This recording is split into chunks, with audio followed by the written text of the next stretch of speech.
I was muted the whole time. Ha! Rookie mistake. All right. So, hey guys, everybody, another Thursday, another Webflow SEO live stream. And today we're talking not only SEO, not only websites, not only Webflow, but today we're talking in general freelancing and the life of that. And especially we're talking about finding clients and doing the hard work, marketing yourself as a solo freelancer or a small or even bigger maybe agency, utilizing social media like LinkedIn or Twitter.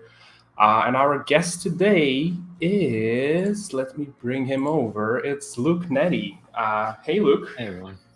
Hey. So excited to see you here. I've been seeing you on Twitter for a long time, and I think now it's time to officially meet and chat and see what you read, what you do. Like, really excited about today. Awesome. Yeah, I'm excited too. Thank you for having me. Yeah, it's awesome. So for those who don't know, and first hellos are coming in. Hey, Raymar, long time no see, miss you. I really miss you. And all right, so let's jump into, for those who don't know, let's look into what Luke is. So follow Luke on Twitter. All the links are in the description, like always. He creates websites that everybody likes. I really like how you present yourself on your site. By the way, I butchered the site piece by piece. So yeah, don't look at the layout, but overall, Luke is a professional Webflow partner and works with B2B businesses. It's only B2B. Yeah. Right now it's only B2B, and a lot of service-based businesses too. Okay, so that's actually interesting. Consultants and things like that. That's awesome. I think we're gonna touch on that a little bit later down the road. I'm really interested why the niche down on B2B and service-based. So yeah, and you recently introduced a membership plan, which is now the cool hip thing to do on the block. Want to tell us a little bit about that and decision overall and in general, like how that happened? Yeah, so this is very new. So this is a little bit of an experiment, trying some things here as I'm trying to mix some things up a little bit. So obviously it's the thing on Twitter to do. I've been following Brett since he came on Twitter like a year ago, and from Design Joy. I was kind of intrigued by it, and I think the switch for me was because I come from an engineering background. I'm a little more systems and kind of repetition, routine type person. So I thought this model might fit a little bit better with me, as the sales conversations, the back and forth, the communication with clients isn't probably my strength. And so I'd rather try to get a few clients that I thought worked really well with me and we worked together well, as I've had some in the past. And the relationship just ended because the project was over. And I thought could have been nice to extend to continue working with them. So I think not trying to frame it as a rack up a ton of clients and be working 24/7 mentality, as in more like the idea is to keep it small and to just partner with businesses that need more regular Webflow work. That's how I'm positioning it. Cool. And you already had success? Because I saw that, I might have even pulled up a tweet where you announced this happening, which was 1 week ago. So any success in that week, or just starting out and seeing how it goes? And yeah, so after that post, I had about 3 calls, I believe, kind of quite interested. So some were not long-term interested, but maybe like a couple of months and see how it goes type interested. So, and I've just been following up with them recently. So nothing major yet, but quite interested. And they kind of liked the approach because they could, one of them was his work was pretty busy and on and off. And so his approach was, maybe we could do something like this, because some months I'm not going to have any, and some months I'm going to have more. So that was kind of the idea. no, I actually quite honestly very excited for you that there's already request for that, and there's already demand and some sort of negotiations happening after only 1 week. But that's awesome. That's really I think it naturally gets a bad rap just because it can be overextended. But I think with any type of model, you can do the same. So I think the approach and the intent is more important. Honestly, I'm actually, well, there are discussions about it, but I'm honestly quite think this is decent in general, like where the industry is going in terms of not doing rapid projects, but working over the long run, because it's usually how, my our agency slogan is websites are never done. And there's a reason behind that. But I think same goes with design work and same goes with development and a lot of other things. Like if you just push everything into a few weeks or a few months, really hardcore, go at it and toss it into the internet, and that's your attitude towards, okay, we're done, checklist done, website, then I think in general, there's some maybe strategy and even online business mistakes that might be made over the long run, how these kind of projects should occur, right? Yeah, exactly. And I think that's the goal, is like not to focus on just wrapping up the website, handing it off, and being done. And the reason I like the higher tiered pricing model, as opposed to something like $100 or $200 retainer, is that essentially as a solo person, to make a decent amount of money with those along with projects, you have to rack up quite a lot. And it's just more responsibility. It's more like organization and more check-in for something that might not be as needed. But the higher tier does bring a whole new host of clients. Like you can't target the same people because not everyone's going to have that kind of budget and that kind of need. So you do kind of have to, like with anything, you kind of have to shift the target audience based on what you're offering, because some people that's going to be irrelevant to them. They're not going to want to do that. And for you, it was a lot of shifting from your client base, or? Not quite, not a lot. So I think, so what I've kind of been B2B service a little bit more. So like some bigger consulting companies and things like that was kind of a niche I naturally kind of flowed into. But as I've kind of transitioned to possibly do more of this model, it might become a little more startup based, where people need more regular development and a little more SaaS oriented. So I'm still experimenting with that and talking to people of both industries to try to get a feel for what could work the best.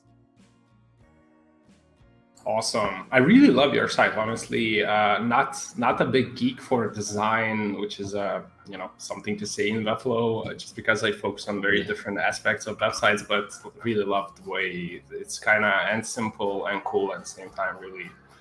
Really fun thing. So if you guys want to work with Luke, there's links in the description, or just go look netti.com and book a call. He's a professional partner at Webflow. Which brings me to, before we jump into just a little bit about your life story, how this all started, I noticed this fun part. So you say here that you do on-page SEO, and this is, well, first of all, Webflow SEO live stream that we do every week. And I just want to ask a little bit more how that process, how do you optimize content? And before we do that, Raymar was saying, well, you see everybody what he was saying.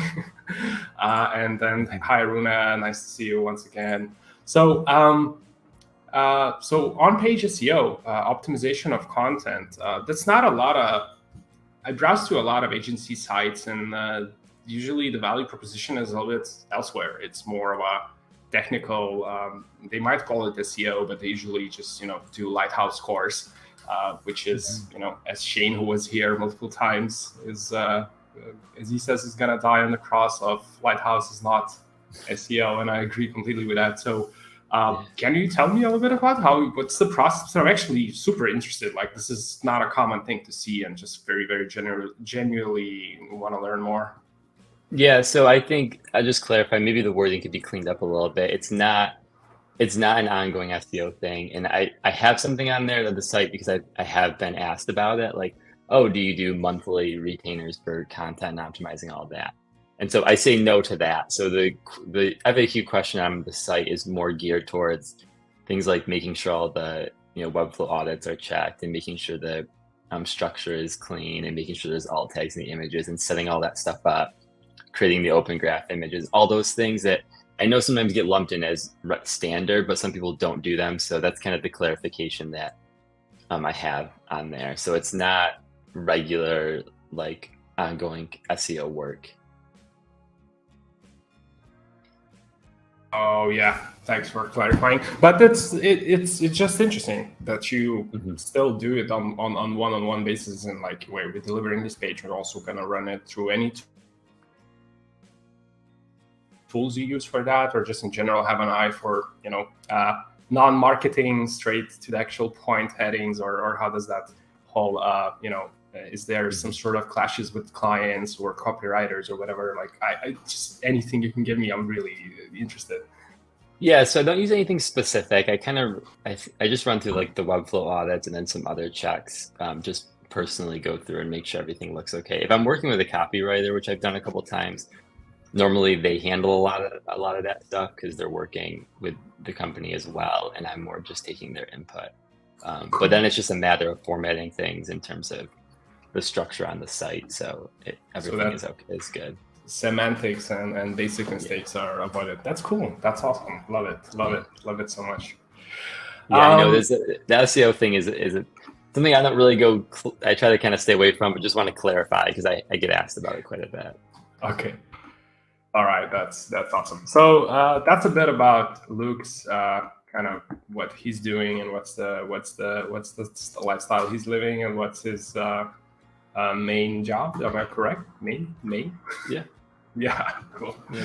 So for those being here first time, we're Content as a Webflow SEO agency, and we do constant updates, and we manage Webflow sites and we grow them, and you can visit there. And the best way, if you visit our site, you can always just get a SEO roast, which is basically your first audit you're gonna get, and we're just gonna meet afterwards, and we're gonna start talking strategy more on that. So just a quick pitch on this. And before we jump into the topic of today, honestly, tell us a bit about your life before Webflow, because we all have lives before Webflow, and I assume you also do. So just tell us a little bit about like what was Luke doing before Webflow came into your radar, and you can finish it with how you found Webflow.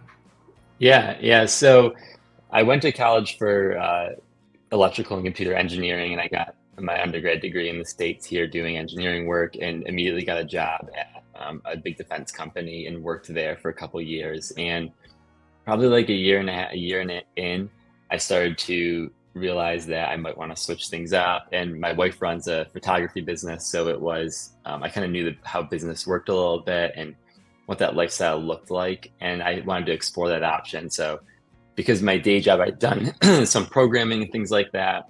It was an easier transition to learn how to build websites and get started doing that. And it was just like a thing I did for fun for a while.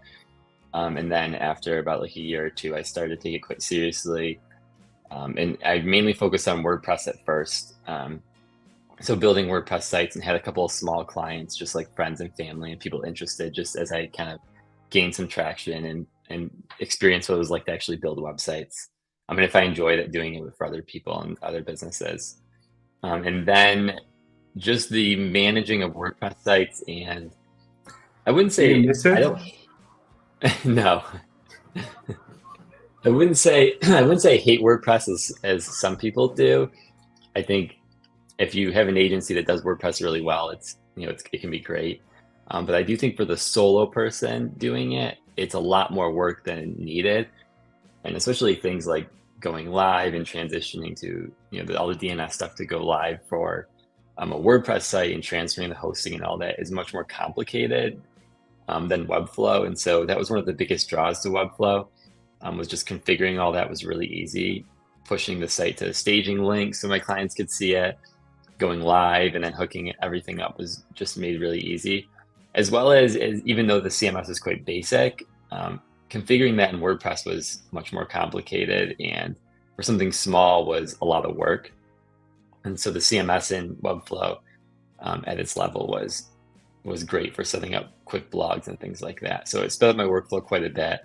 I don't know how I stumbled upon it. I think just going through different tools and seeing stuff on Twitter, and then I started try it out a little bit. And I really liked that. And so it's been about a year and a half since I've been using Webflow. So not that long, but still, Webflow is very young, so it's normal. Yeah. Most of us kind of hit the peak back then, I would assume, a lot of us. And then you transitioned to Webflow, doing development on Webflow only. And was it easy? Was it hard? How did the clients react as you were kind of migrating from WordPress to Webflow? And overall, how did that whole transition and benefits? You kind of touched on that, but like in general, how did the transition went? Yeah, the transition went pretty smooth. I didn't focus. Even when I was doing WordPress sites, I never focused on the tools as much. I tried to focus more on what I was doing for them. And so WordPress was easy because that's just what most people expected. So when I made the transition to Webflow, I tried to do the same thing. I didn't focus on the tools very much. It was not something I discussed heavily. I didn't even really lean into Webflow as being the only thing I was using. It became like a footnote in the sales call. Oh, I use a tool called Webflow. It's used on a lot of big sites and it'll work great for your case. And most of my clients would just say, okay, it sounds good. And I also pitched it that it was easy for them to update. It was easier than the WordPress sites. And just by doing that, they were like, okay. And they really didn't question it as long as they didn't make a big deal out of it. It wasn't something I had a lot of pushback on. You did. Yeah, I can imagine that whole magic when you show the question mark edits and then here you go, just click on this and type it in. Good luck. Yeah, I think that was the big thing. The editor was really nice and I didn't focus.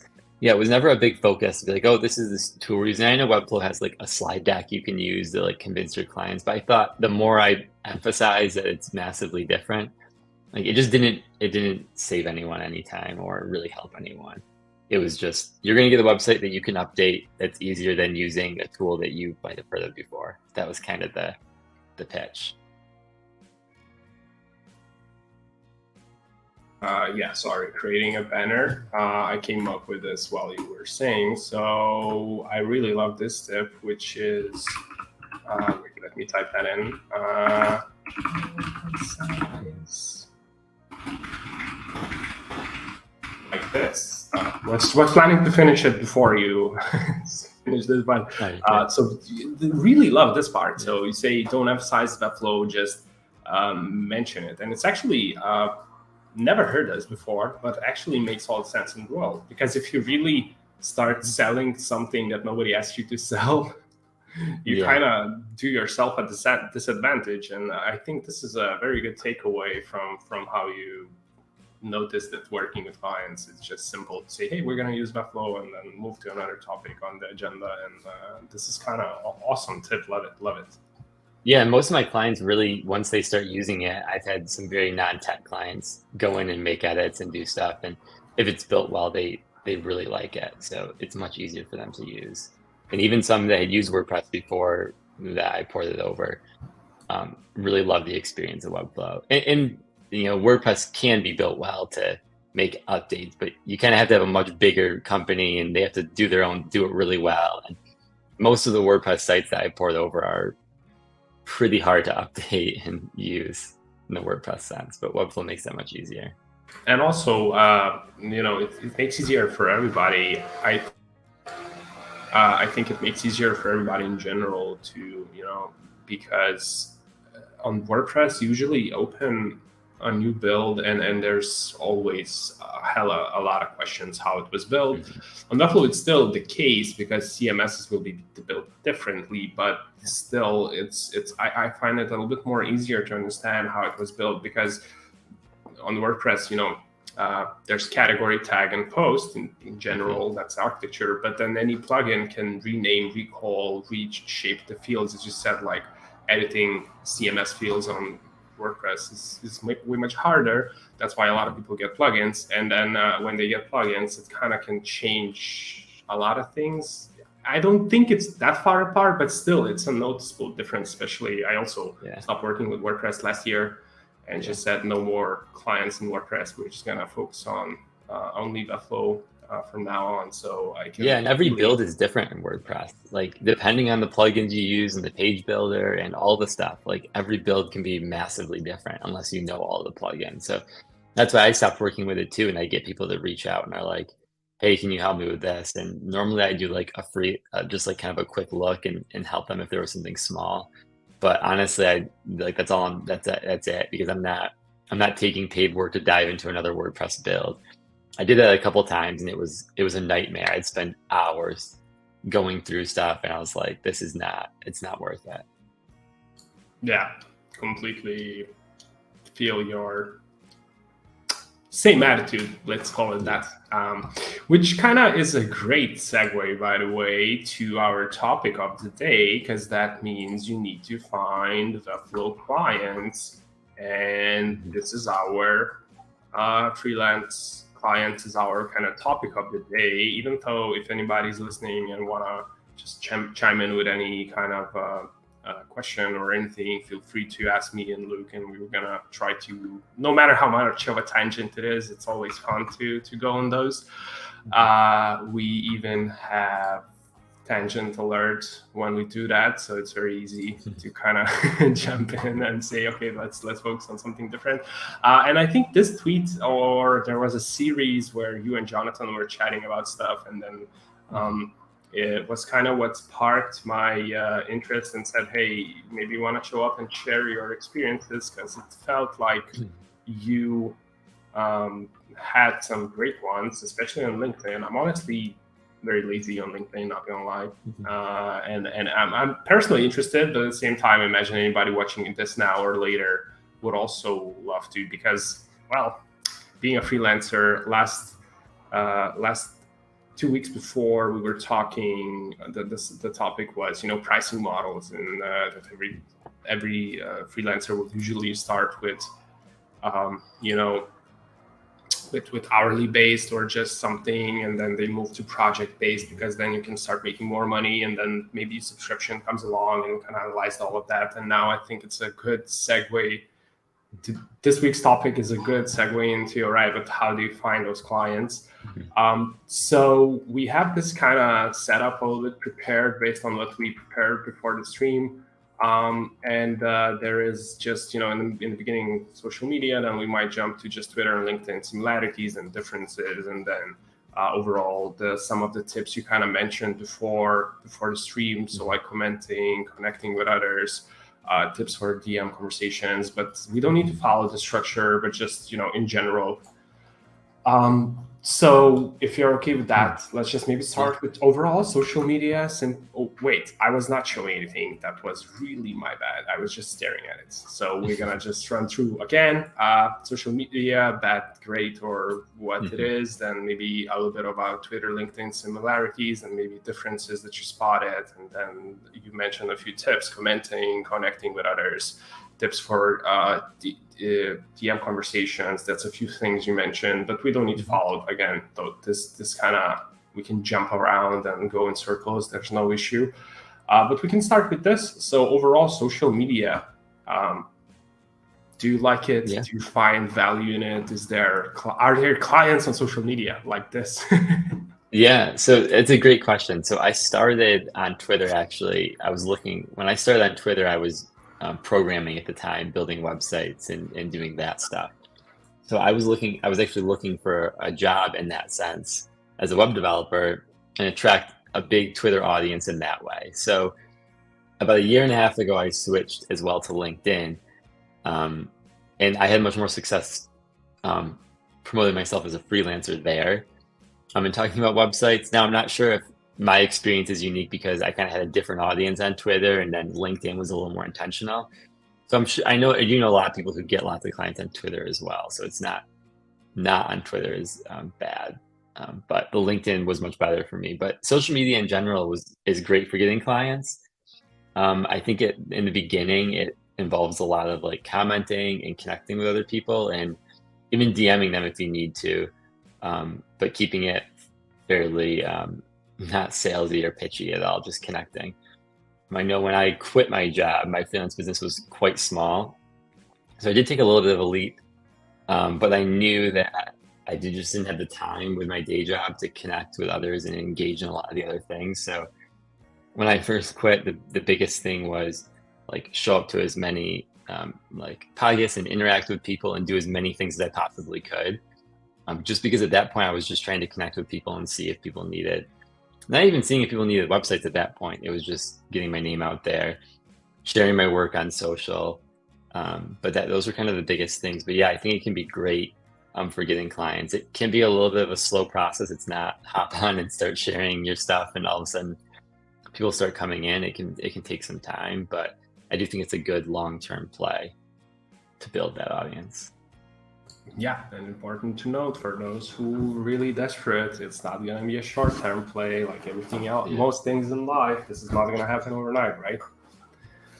Yeah, exactly. And it definitely does take some time. And, as you do it, you get better and you learn a lot of different things about how to approach people and how to comment and how to engage with others. And yeah, just kind of that aspect.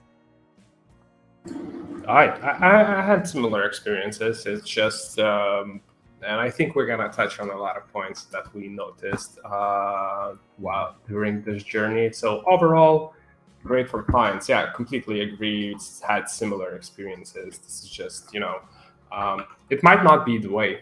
Those clients will show up, in my experience at least, they will not probably show up the way you think they show up when you start, but they can show up in many different ways, and you're gonna learn those ways as you go, right? Yeah, definitely. Yeah, most of my clients that have reached out are people that have not engaged regularly with my content. So whether that be Twitter or LinkedIn. So it's kind of funny how that works. All right. So you mentioned engagement. Well, let's then maybe jump to commenting in general, I think.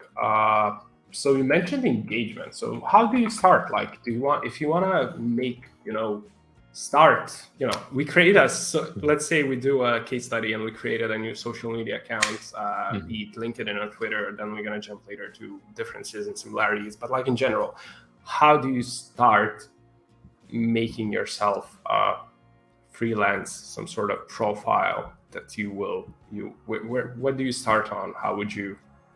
What's your advice for that?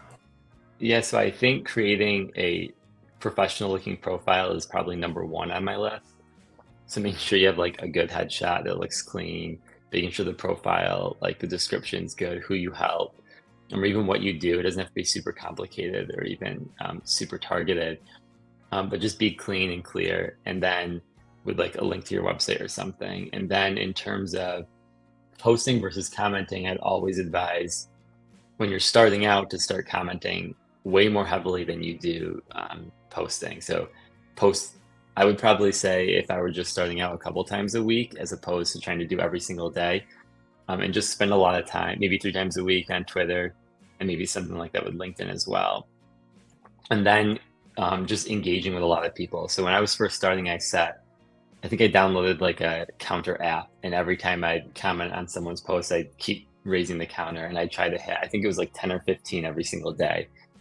And that just made me realize how much I need to engage with other people. And as I kept doing that, I started meeting more people. I started making more connections. I started seeing more engagement on the posts that I did have when I did post. So those were some of the big things, keeping track of how many times I was doing it to make sure I hit those numbers, and just to get me going and build that habit, because it can be tough at first when you're scrolling through and you just find yourself liking a lot of stuff and never commenting. So that was beneficial. And the other thing I would add is to add, like, I'm sure this is talked about a lot too, but adding useful comments and not things just like great or this was cool. Provide some insight, even if it's reiterating what they're saying in a different way or elaborating on it. Those are really good comments, and they're beneficial to other people as well.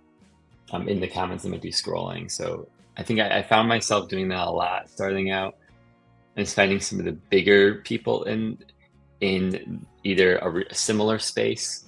So for me, it was something like maybe branding or brand strategy. That I'd comment on big profiles in that sense, and kind of just be in that audience of other businesses. So kind of doing that off other profiles is what was useful. Yeah, so that's kind of all I have. It's really not super complicated to start. It's really being consistent with the commenting and some regular posting. And as you start to gain traction, you can up the posting level to more, or maybe add threads or something like that. So you start to provide some more value. Yeah, honestly, very good starter advice. Love it. I might maybe kind of add on the from my personal experience, maybe also making sure that your profile hygiene is good. And what I mean by that is I had this idea when I was still a young teenager, and Facebook just showed up and it popped up and became big, and everybody started making accounts. And I kind of quite quickly noticed one thing: people don't curate what they like, because it's easy to like something, but it's harder to unfollow, stop, mute, and things like that. And then I noticed that becomes then the software manipulates with you, as opposed to you using software for a specific goal. So my kind of add to this, which just doesn't add anything, it just kind of oils it up a little bit on everything you just said, is remember this your business thing, and you also want to be inspired by certain business people. You don't want to follow random celebrities, or well, we cannot delete Elon Musk from Twitter. We get those notifications, we like it or not, especially if we're not active. Yeah. But everybody else might not necessarily need to be on your feed. Especially now, Twitter does a good job at submitting you to people you don't want to see anyways. But like in general, that whole what I call social hygiene, as in, hey, remember, you cannot just interact with dumb stuff, because you're gonna get more of that dumb stuff, and you should not follow, like, comment, spend time reading stuff that you clearly doesn't help to propel in that goal. Would you agree with this kind of also being an important part of this whole start on social?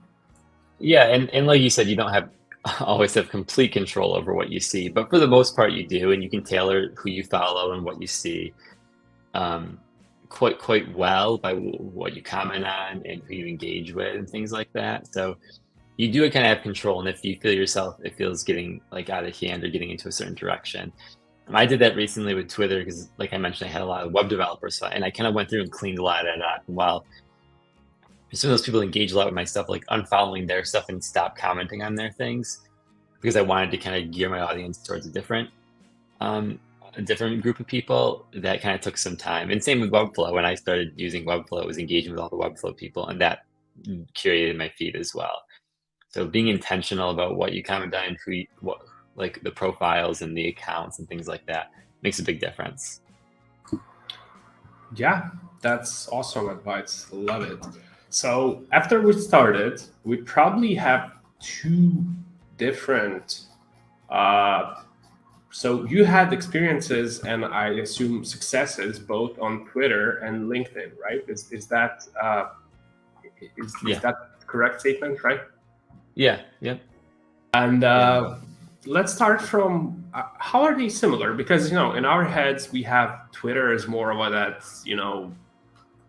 I cannot put it in words this year, but LinkedIn, we for sure feel more obliged to be more professional and things like that. It's like your digital passport. LinkedIn is closest as probably it gets to your actual digital passport. Facebook would want that title, but probably LinkedIn takes it as it's actually more of actual serious connections that you make. At least that's the vibe we probably all are getting. So can you share how are they still similar, even though there's clear differences between them? Yeah, so in terms of the similarities, they're definitely similar in that if you're getting started, you can definitely get clients on both, and you can definitely reach a lot of very similar audiences. So it's not restrictive. I think what I noticed with Twitter is that it was definitely more laid back and more personal. And when I was going after businesses, I wanted to find a way to kind of curate my feed to be a little more business oriented. And I just naturally found that LinkedIn was more geared towards that. So you don't get, now it's tough. LinkedIn can have a lot of selfies and stuff, but it still is more geared towards businesses and people posting more business related content.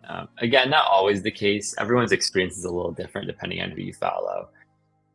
But that's going after businesses as opposed to like small, like creators and things like that. LinkedIn was more the audience that I wanted. And I found more success in that sense, where Twitter, was a little more laid back. And at the time, now if you have a verified account, you can do more. But Twitter's shorter tweets and things like that did restrict it from having a lot of bigger stuff. And people still posted threads, obviously, but LinkedIn was a little more intentional. You normally got a lot of bigger posts, just in general, as opposed to smaller stuff. Would you say that any of the platforms is a little bit easier in that sense or harder? I know this is speculation because it belongs a lot of, it depends a lot on, what niche you are, what are you trying to sell, service, what kind of connections, what kind of, how big of a companies you need or projects or things like that. And this can differ from use case to use case. But I would imagine, once again, not a lot of experience there, but considering it, curious. I would imagine, and based on what I see on LinkedIn, there's a lot of, spam coming in, because everybody's there to find clients. Not everybody, but I mean, there's plenty of people there to make clients. So therefore, they want to enroll you into some sort of pipeline of theirs. And so would you say like there's any of that going of ease or difficulty, vice versa, or people more being skeptical or more laid back, like benefits and downsides in that sense? Yeah, I definitely find just like what I'm drawn to when I'm kind of like sitting on my couch is like Twitter's easier to use in terms of just scrolling through and engaging with people and having conversations. And LinkedIn's a little more intentional. You do get more people reaching out on LinkedIn that are trying to pitch you as opposed to Twitter. Though I do still get some like random pitches in Twitter as well. It's not that never happens, but you do get more with LinkedIn. But I will say the more you tailor your LinkedIn feed, it does do a pretty good job. The more you connect with certain groups of people and engage with certain groups of people, you can kind of tailor that quite easily. I think probably easier than you can even with Twitter. LinkedIn, you can, but who you're engaging with, who you're connecting with, will really tailor that feed to make the experience better. And there's a lot of people posting really good stuff on LinkedIn that is a little more educational, a little bigger pieces of content. So I think, especially with like the LinkedIn carousels are pretty popular right now. And those definitely draw a lot of attention, but they take some more time. I do see some of the spam and pitching in LinkedIn. But again, it's kind of a balance. It really depends on who you're connecting with. So what did you like more? Like, what's more? Because I imagine from listening to you, my educated guess would be that LinkedIn is more of I open my computer, I sit down, I open it up, and I professionally, just like email, or Slack. I mean, we all reply to Slacks on our phones from time to time, but it's annoying. Because you cannot open 7 tabs, link to this, link to that, drop in this thing, and just copy, screenshot, and it's always like limiting experience. So, what do you like more, LinkedIn or Twitter, especially as a freelancer, as a client search, and in general, maybe even learning and finding new connections that you might even grab a beer with or things like that? Yeah, so I see it's fun. I kind of see my experiences on Twitter and LinkedIn as two very different audiences. So a lot of Twitter is like other Webflow people, other design people, and I'm a little more connecting with peers there, whereas LinkedIn is definitely more professional. I don't connect with as many people like that there. So while it's hard to pick one or the other, LinkedIn's brought me significantly more leads than Twitter ever has, and I was on LinkedIn I've been on LinkedIn half the time that I am on Twitter, and my following's bigger on LinkedIn. So, in terms of clients, I've gotten much better quality clients from LinkedIn.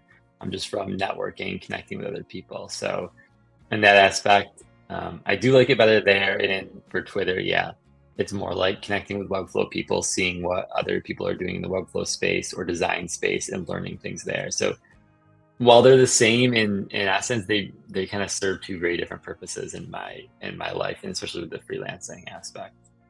But if you're getting started, I really recommend LinkedIn for businesses because there is a lot of benefit there, and there's a lot of opportunity still, I think, that's growing. Where I had a little harder time with Twitter in that sense. When you say LinkedIn for businesses, you mean more of the paid some sort of version, or you just mean in general for businesses? No, just in general. So I still don't even pay for LinkedIn, but I find more people on there's more people on LinkedIn who are like marketing managers or people who'd be hiring website people or like small founders. And I see a lot more of those people have profiles. And while they might not be super active, they do engage an okay amount and they do kind of look around. So I find that to be, way heavier over there. But yeah, I don't use any of the paid stuff on LinkedIn. It's all the free stuff.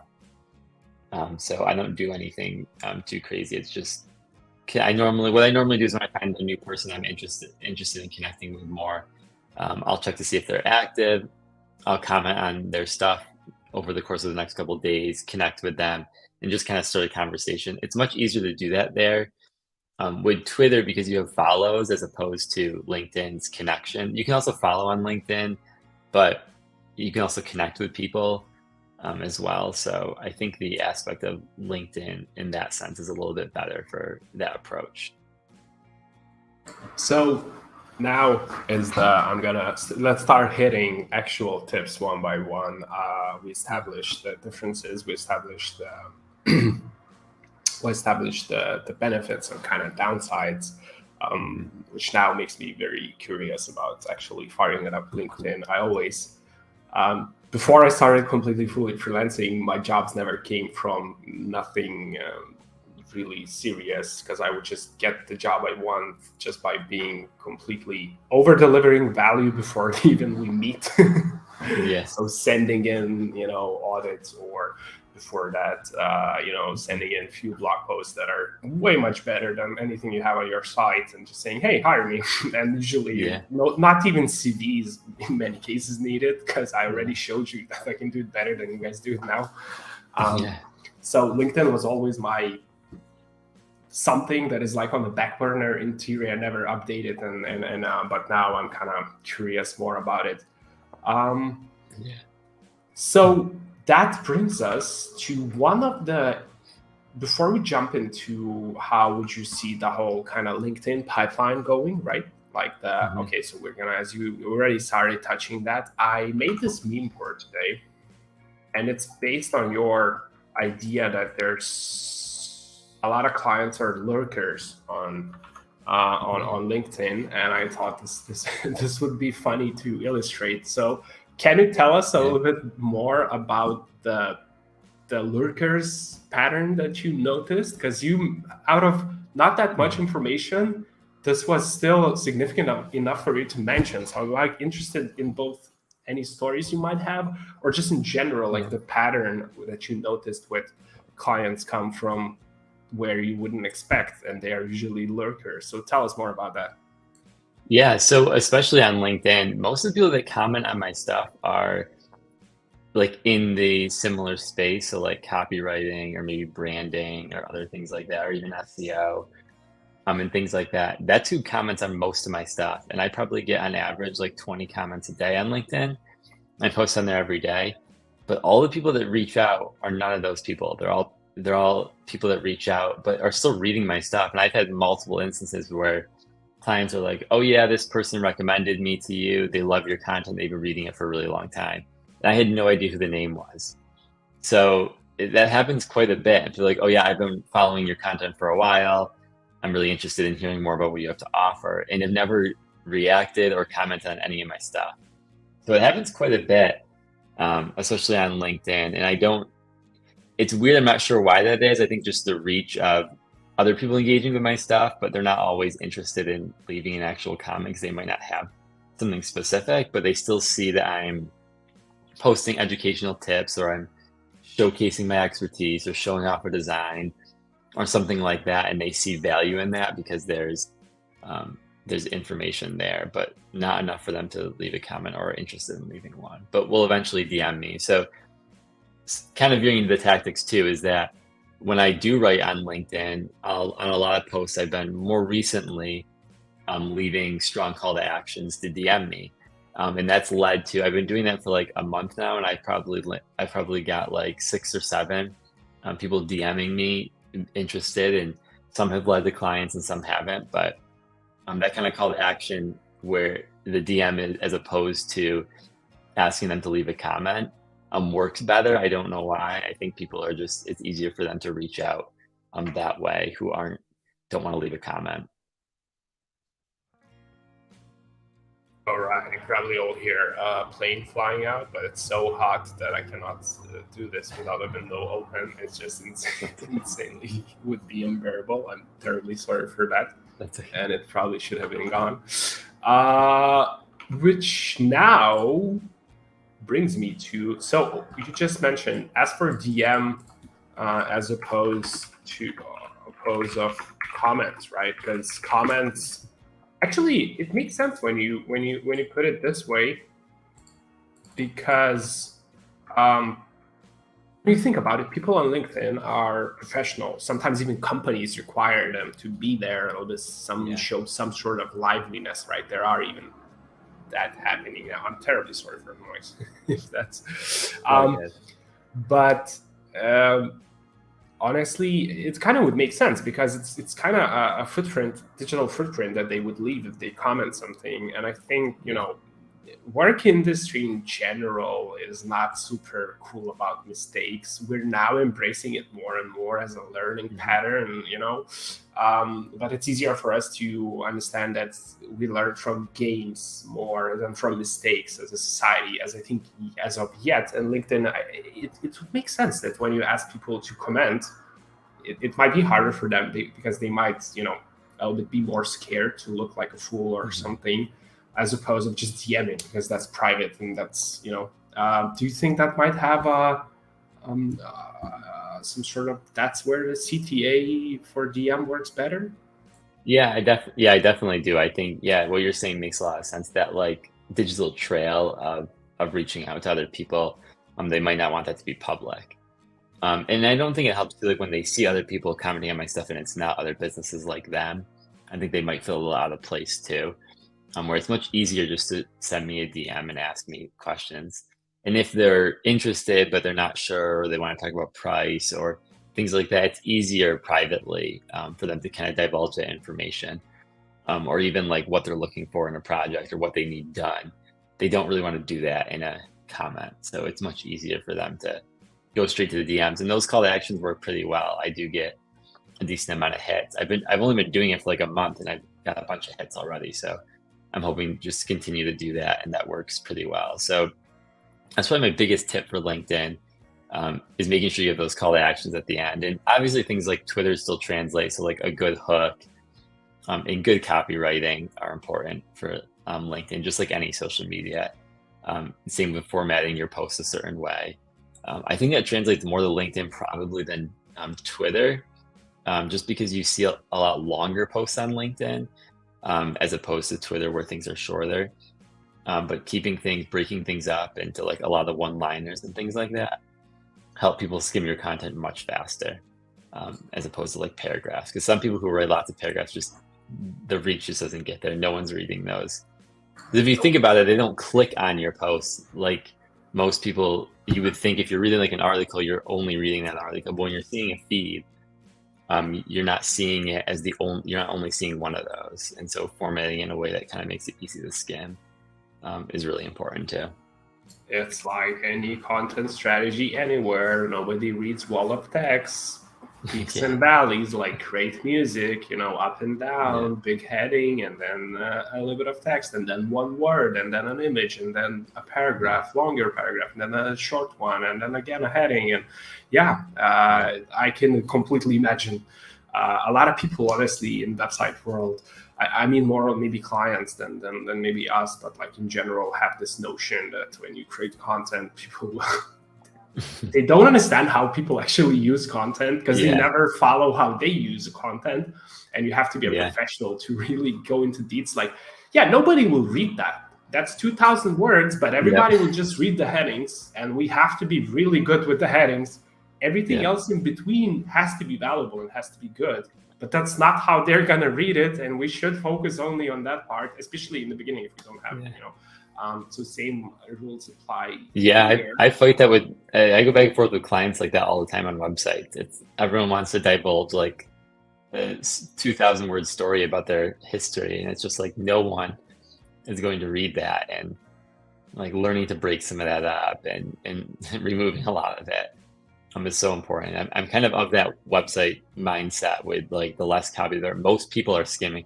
I don't ever read websites unless I'm super interested in what they have to. I'm always skimming like everything. So other people are doing the same. Most people are just not spending the time. Just because they clicked on your website does not mean they want to sit and read the whole thing.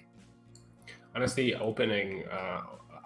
easiest way to open anybody's eyes is to install something like a Hotjar or there's, I think, Microsoft equivalent of that, and allow them to see people actually using your website. That really opens the eyes. Like, oh wow, he did nothing here. He spent 5 minutes and did nothing. Just jumped through 7 pages and scrolled down so fast that I can't even read in the recording. That's normal behavior. So content. Tell us more about it. Content on LinkedIn, content strategy. What kind of content are you producing? Because you mentioned I already can have a smidge of a guesswork, because we specialize in content and websites and growing traffic and things like that.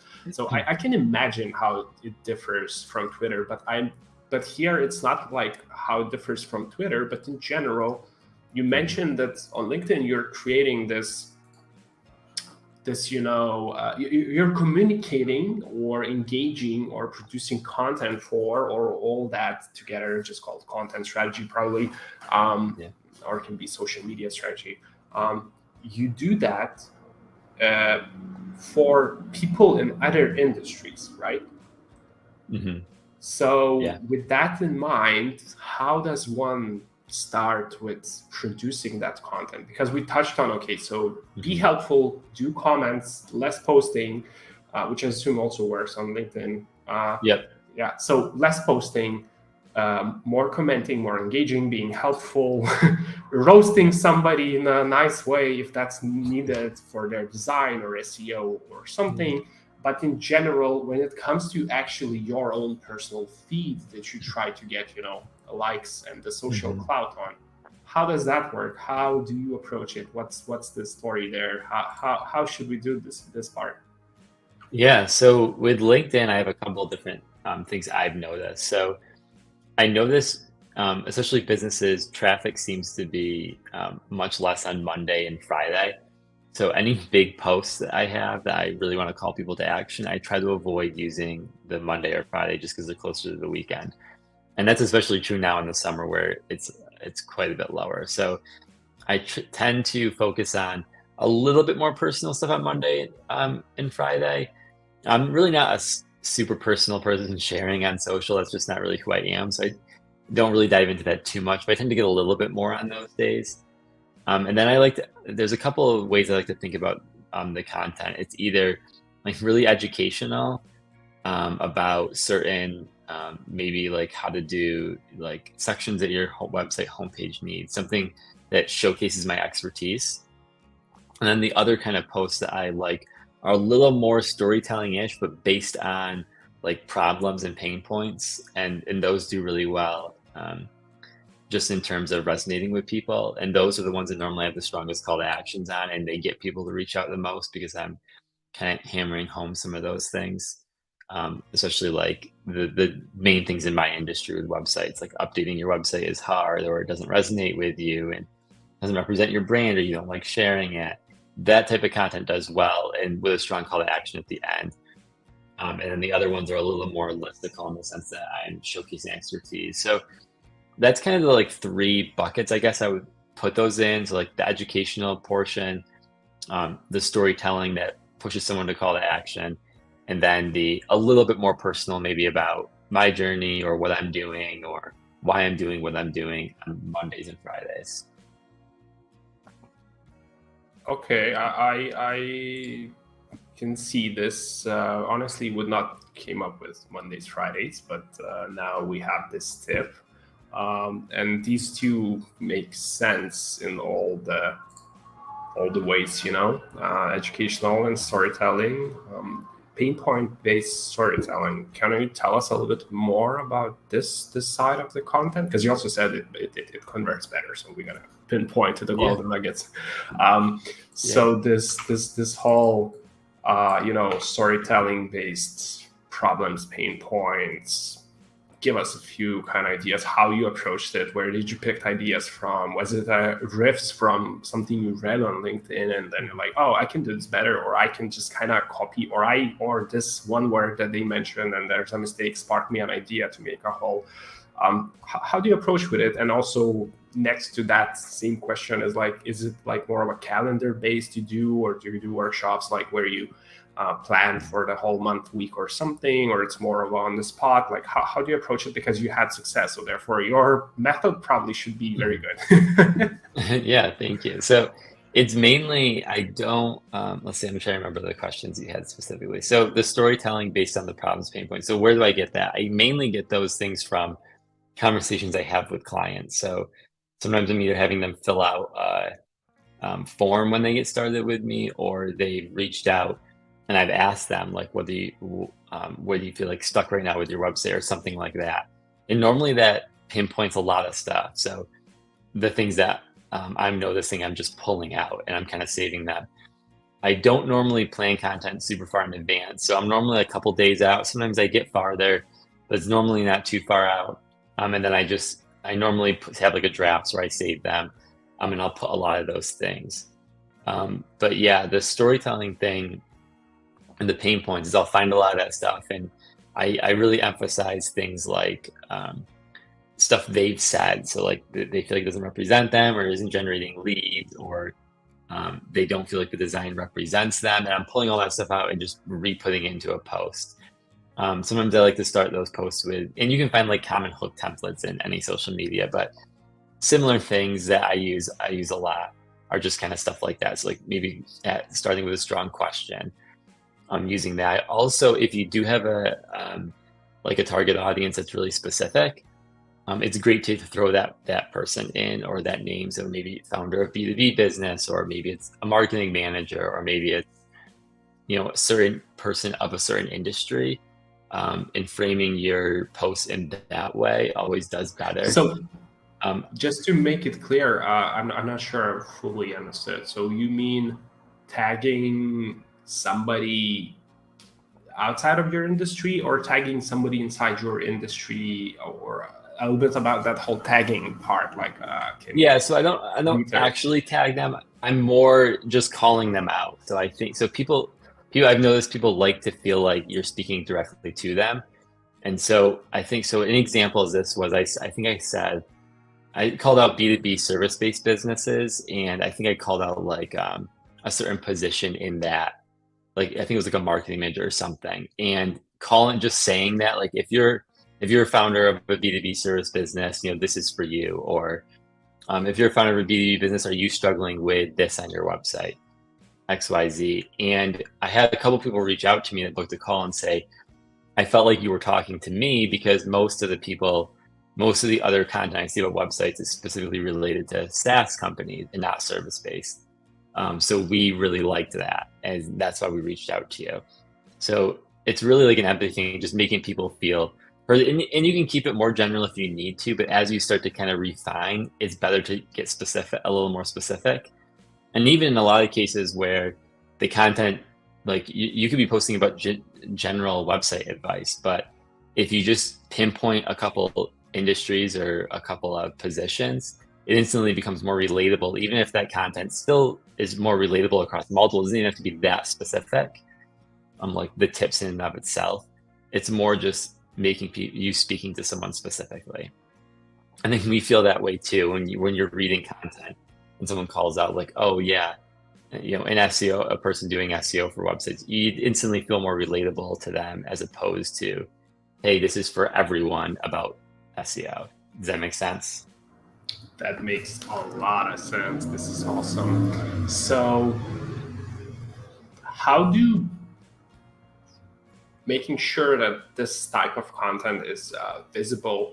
How would you say hashtags play a big role, or how does that part, like, okay, so you've been industry specific, you pinpointed some sort of problem, you started, of course, we're just modeling overly salty post, like it's even sour, but still, as just an example.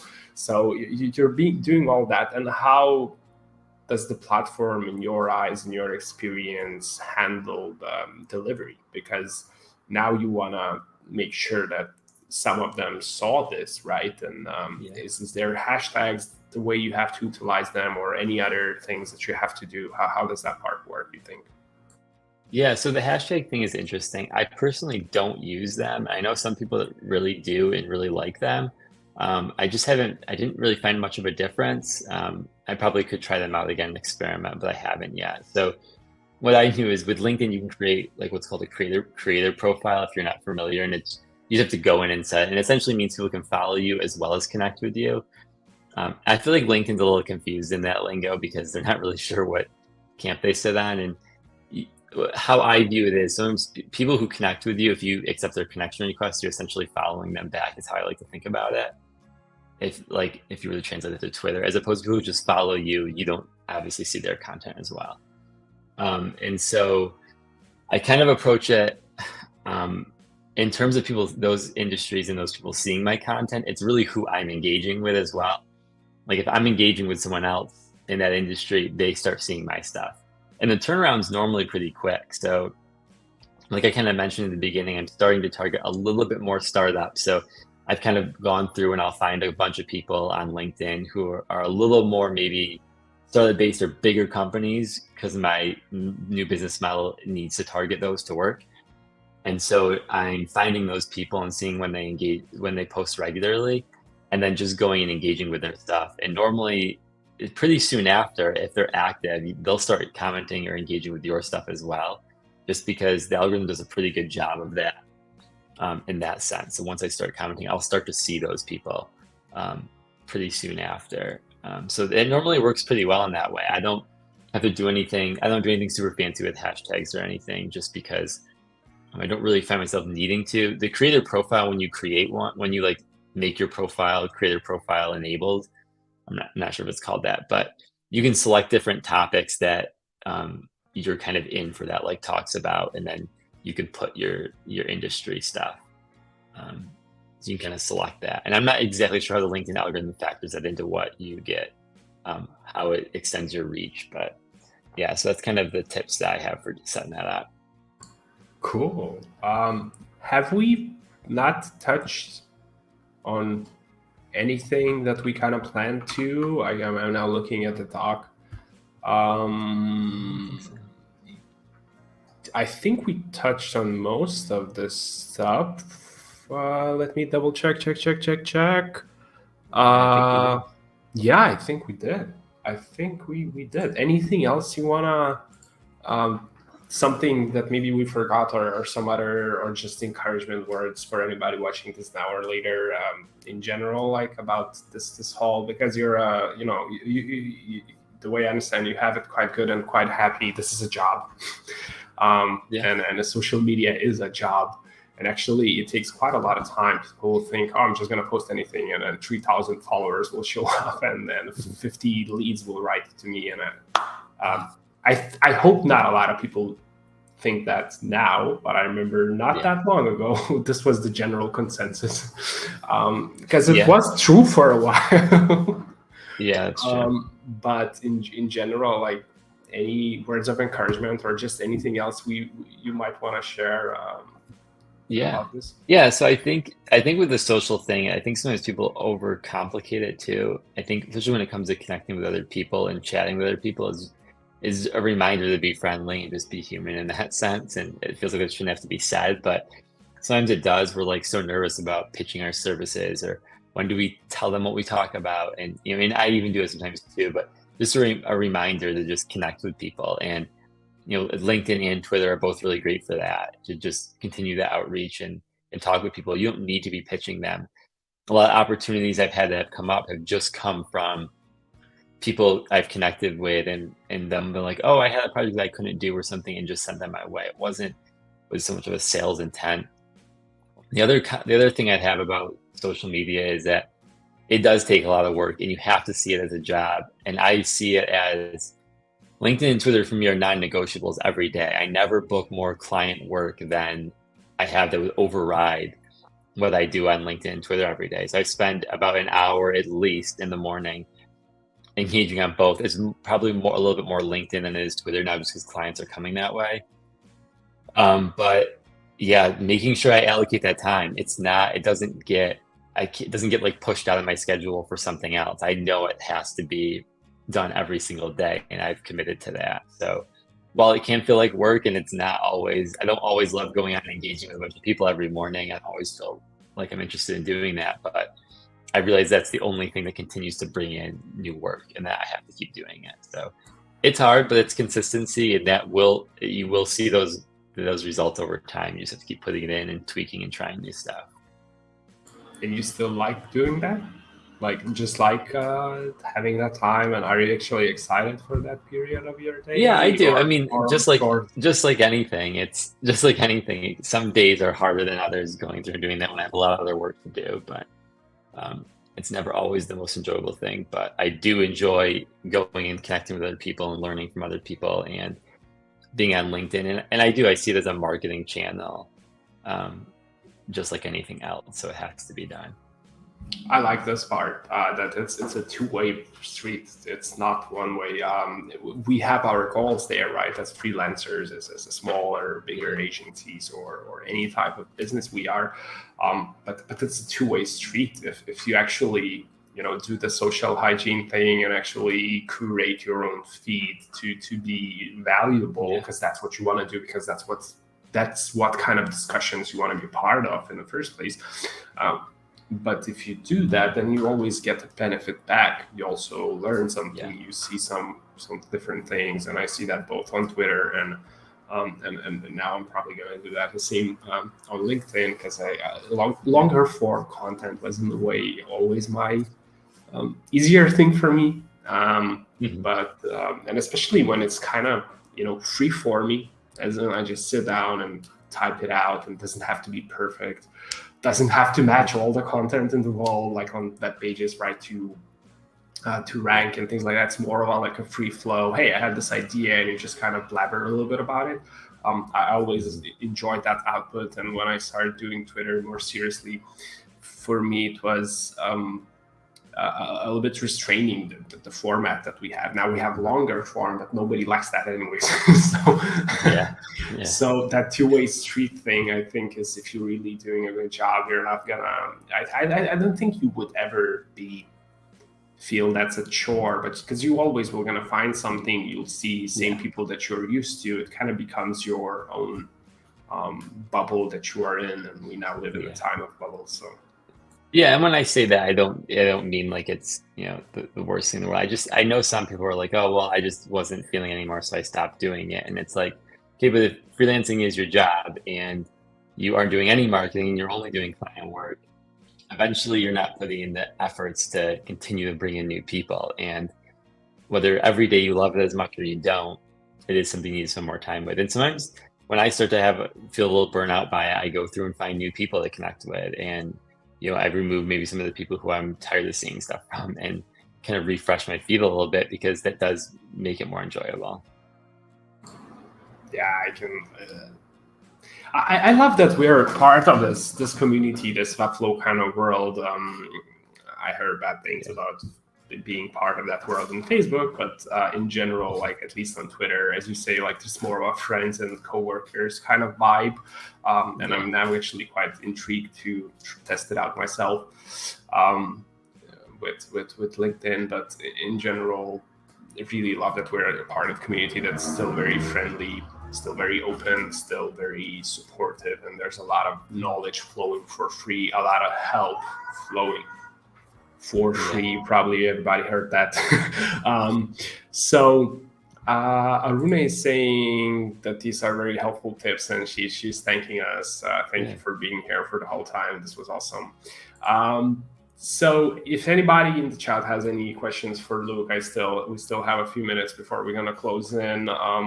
In general, let's finish with some sort of random thing that it's a little bit outside of topic. If somebody still wants to ask a question,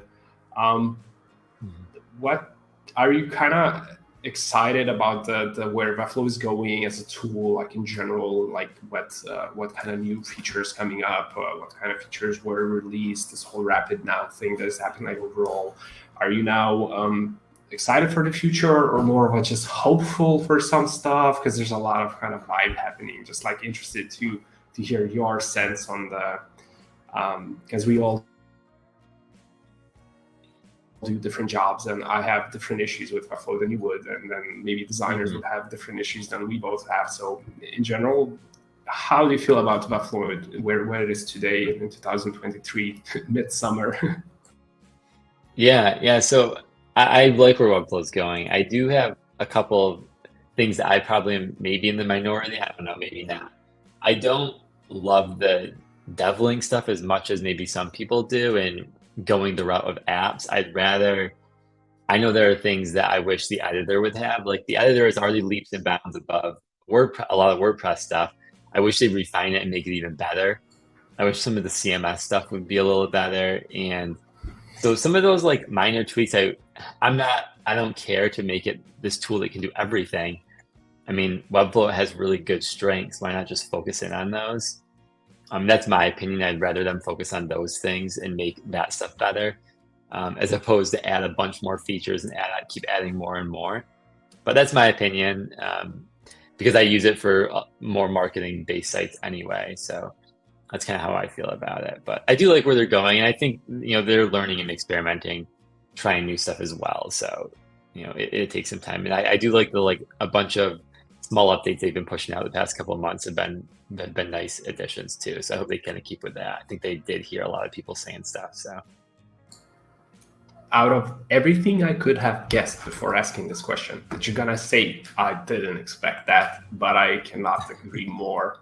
Because just as you, I also work with managing sites in big, small site for us, like 60, 100 page or something, and bigger ones is where we aim for. And if those sites are not a few hundred pages at least, then we try to go there as fast as possible based on budget and needs, and sometimes industry can limit that, sometimes not. So can totally agree. It was a very good start for both the how CMS works in general when you're a designer, and then because I spend most of the time there, but the editor is not something I touch that much, but in general, just because I do the same stuff in designer, but I cannot agree more. It was a very good baseline start, but it was so left to not to rot, but to just be the way it is. That at this point, I like to remind always that for Webflow, pitching to designers, especially in the beginning, was a very good thing, because designers will sell their tool to clients. But at the end of the day, people who own websites pay Webflow subscriptions, not the agencies that build them, not me, not you, even though we probably have quite a few Webflow subscriptions. But I agree now. Yeah, and teams who run that, they also need love. They need all the love in the world they can get for some basic and some advanced and some ease of use and some in general stuff, because they will be paying subscription for years and decades. And I just feel that way too. Like the editor already has a head start against a lot of other competitors in terms of my clients updating stuff. It's already much easier than other competitors, but there are some things that, like one example was like there's no back button in the actual editor, like an undo feature. And I had a client swap out something, but I don't want them in the designer, and they don't really want to be in the designer, and they can't go back or switch it up or revert back. So like some small things like that, I just wish they would spend a little time on, because it doesn't need that much to make it really like leaps and bounds above everything else. yeah, we'll see. I don't know how much emphasis they have on the editor, but oh well. Oh yeah, and I here completely agree. It's we already have it good. We just work with it every day, and we know that it's not good enough. There are minor and bigger things that can be adjusted, improved, a few more CMS field types added, and my pain point is custom code CMS field type. It's something it's mandatory because we have to create a CMS collection for any bit of a variation in content types, because when we add structured data, we can't, there isn't a way to say, hey, this is a recipe, but this is a how-to, but this is an article, and this is something else. So we have to, so creating recipes and that collections for that is okay, but even if there's variations in the schema itself within the article, it becomes quite hard, and without custom code CMS field, which would solve this, like done. And it's I don't think it's a big thing for them to implement, because I don't think this is something like, oh, this is going to be extremely hard to do. No, it's probably quite easy, but no, I agree. A lot of that stuff would be nice. And I love to hear anybody who always has similar pain points. That makes me feel more sane, because I can sit here in the room and work with clients and think, we're always working at this workaround. I wish one day we don't need to, but I don't internal linking and things like that, where you have to hold separate repositories of your whole site, because you cannot do all of it within Webflow. You have to have all the slugs and things. All right, Luke, any final thoughts before we close this in? We've been over an hour. This was awesome. Really love this chat. This was a lot of insight. I can imagine you could share a little bit more, but in general, more is where people should learn. And so any last thoughts before we close it in and then wrap it up? No, I don't think so. I think you covered most of it. I think a lot of that stuff is kind of is what I've been doing, and it isn't super complicated. It just comes with putting in some of that work and kind of refining and tweaking is really where you'll kind of figure out the best for you. I'm typing it, and if I stop typing it in the middle of no banner, then wanted to summarize this. You know what? I'm still gonna do it. So just do the work, follow the stuff, and learn, and you will see something like that. I hope I didn't make any spelling mistake. I think that. Social media is work, but it's awesome, and it's fulfilling work, and I think it's fun to engage with people, especially when all of us sit in our rooms and work with clients. Anyways. Yeah, definitely. All right, so thanks, Luke, for coming. This was awesome. I hope I haven't butchered your surname. I usually try to make sure. It's Netti? Yep, Netti. Yep. Okay, so Luke Netti, right? Okay, so you were an amazing guest to have here. This was something a little bit different, but also follows the topics we already had with other people chats. This was really awesome. Really thankful. Yeah, thank you for having me. It was a great to. Yeah, sorry. Thank you for having me. It was great to be on here and chat. Okay, I hope we're gonna come up with any topic. If you ever come up, just DM me. We can do this sometime again in a few months or maybe a year or so. Always happy to have you back. Would love to hear anything. If you have any ideas, some sort of new learning thing that you learned or shared with anybody, always feel free. And thanks a lot, everybody, for watching. Thanks, Luke, for being here. This was very awesome. And if you watched it to this point, you probably know quite a lot about basics of getting clients on social media. All right, guys, bye. Thanks, Luke. Bye, everybody. We're going to be closing down for today. Say goodbye to everybody, and we're done.